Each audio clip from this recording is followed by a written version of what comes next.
Welcome to People and Profit, this week with a special focus on what's happening here in France. I'm Kate Moody. Coming up, the public's great debate wraps up with a clear mandate to reduce taxes. We look at why the burden here is so high. Tech giants are in the crosshairs as France pushes ahead with its controversial effort to tax their digital revenues. But will the GAFA tax really be effective? And the sharing economy hits closer to home with a booming demand for short-term rentals of artwork. Months of sometimes violent demonstrations followed by weeks of intense discussions. France's great national debate has come to a close. The marathon series of town hall meetings was aimed at helping the government understand the root causes of public discontent, and specifically the Yellow Vest protest movement. Unveiling the preliminary conclusions, Prime Minister Edouard Philippe said the subject of taxes had emerged as a top priority. Calls for lower tax bills and more clarity about how the money is being spent. He said the government would act swiftly.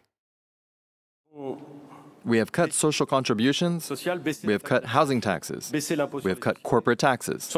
Without a doubt, not quickly enough, not strongly enough, not clearly enough.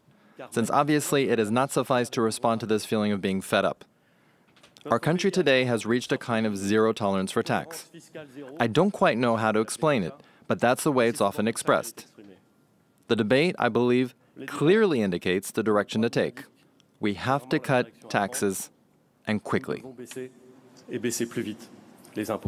Emmanuel Macron's government has promised reforms before. So why is the tax burden here still so high? Brian Quinn's been taking a look. Well, Kate, it's worth remembering that the Yellow Vest movement was sparked in November by a new eco-tax that would have added nearly 3 cents to the price of a liter of gasoline and 6.5 cents to a liter of diesel. Within a month, the government had canceled it amid massive street protests.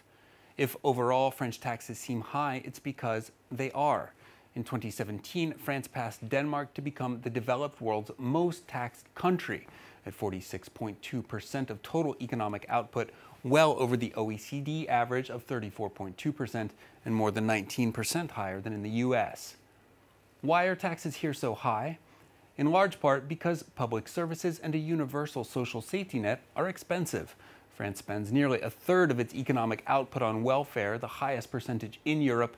In 2016, that was 715 billion euros on healthcare, unemployment benefits, and other programs. The Macron government has made cutting taxes a priority in a bid to spur France's long stagnant economy. For one, the president promised to do away with the annual housing tax by 2022. He's pledged to reduce the corporate tax rate from 33.3% now down to 25%. He's already done away with a long-standing wealth tax, replacing it with a tax on real estate fortunes, and capital gains are now taxed at a flat 30% instead of a sliding scale. These last three measures inspiring critics to nickname Macron the president of the rich. And tax justice has been a major theme of the Yellow Vests.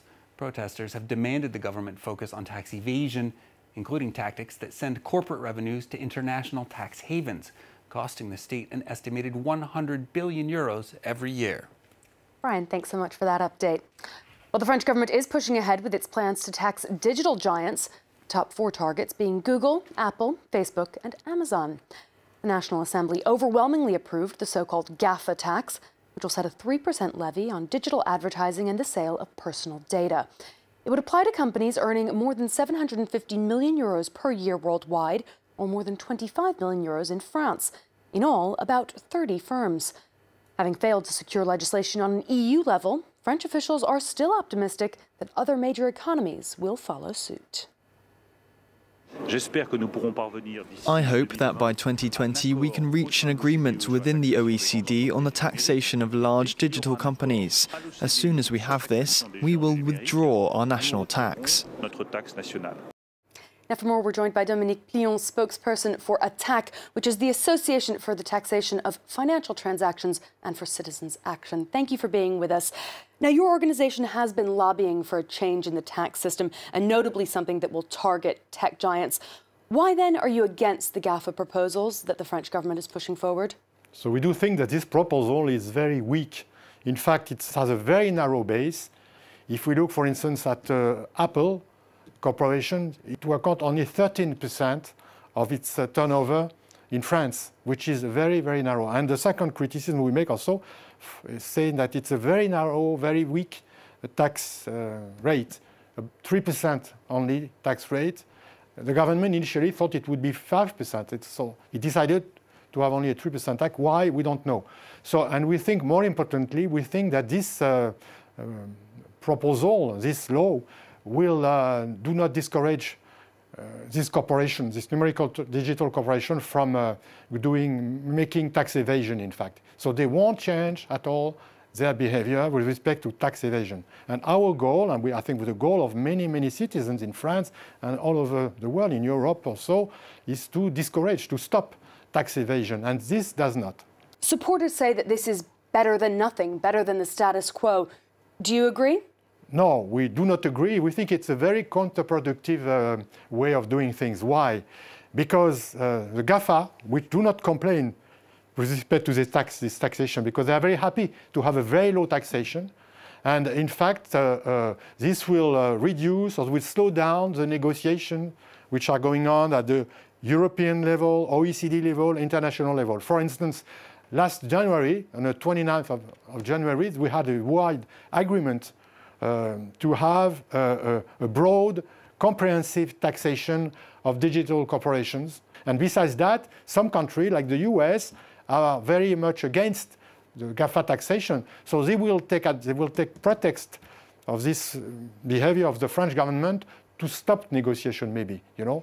I mean, with Mr. Trump, we can expect that type of reaction. So I don't think the French government is very wise in doing that type of proposal. Now, the French government did try to find consensus on an EU-wide level. Those attempts failed. How do you expect to reach broader international agreement? First, I would say that the government do not use all the instruments we have at the European level to have agreement. Because in Europe, we have this unanimity rule for tax issues. But in fact, we have another way to do it, is what we call the reinforced cooperation. In other words, if we have 9 countries representing 60% of the population, we can go forward proposing new taxes, proposing new projects. And I don't know why Mr. Le Maire do not use this possibility. Can you explain in simple terms what the alternative is that ATTAC is proposing? So the alternative we propose is called the unitary tax. We have 2 steps. It's a very simple process. First step, we have to know, and we can know it because it's published once a year at least, the global profit realized by corporation as a whole, consolidated profit. Once we have that, we have to distribute this profit among countries according to their share of activity in these different countries. For instance, if Apple or Amazon are making 10% of their profit activity in France, then we would take 10% of this global profit, and we will use our own fiscal legislation, tax legislation. For instance, 28% of the profit should be taken from this share of profit, and then that's it. So our question is, why doesn't Mr. Le Maire and the French government doesn't go in this direction?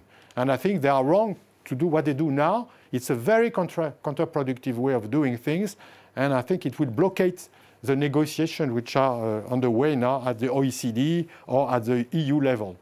Well, lots more on this digital controversy to come then. Dominique Keenan, thank you for joining us on People My pleasure. Profit. Next up, why buy when you can rent? It's a philosophy that can be true of cars, homes, and even artwork. A growing number of French cities are offering subscription-based services which provide a library of paintings or sculptures which can be yours for a limited time only. Emerald Maxwell reports.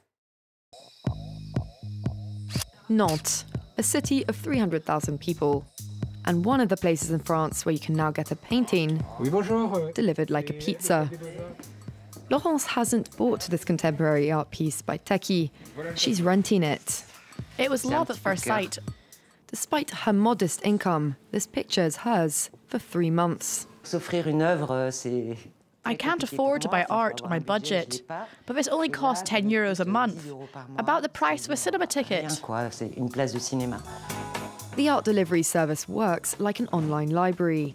You sign up and pick a piece from the collection, a collection of 500 unique works housed in Nantes' Fine Art School, from lithographies to silkscreen prints. This one gets rented a lot, Jacques Albert. It's a painting on paper. You won't find any Monets or Picassos here. The most valuable piece is worth around €1,000, but all are rented out for just €10 a month. Yes, the prices are reasonable, but the idea isn't to make money, it's to make art accessible for everyone. Writer and culture minister André Malraux came up with the idea in the 60s, but for years these art libraries were under the radar. Now with the rise of the sharing economy, they're becoming fashionable. I think that with people in their 30s and 40s moving around more, with more mobile lives, they're used to renting flats, cars, etc. So this kind of cultural service has appeal. Online or at one of the 40 brick-and-mortar art libraries across France. It's a service that's inspired some 400,000 people to hang art at home. The hardest part is perhaps saying goodbye when their time is up. Well, that's all for now, but you can find the best of our business coverage on our Facebook page, France 24 Business, or you can tweet me at Kate A. Moody. Until next time, thanks for watching.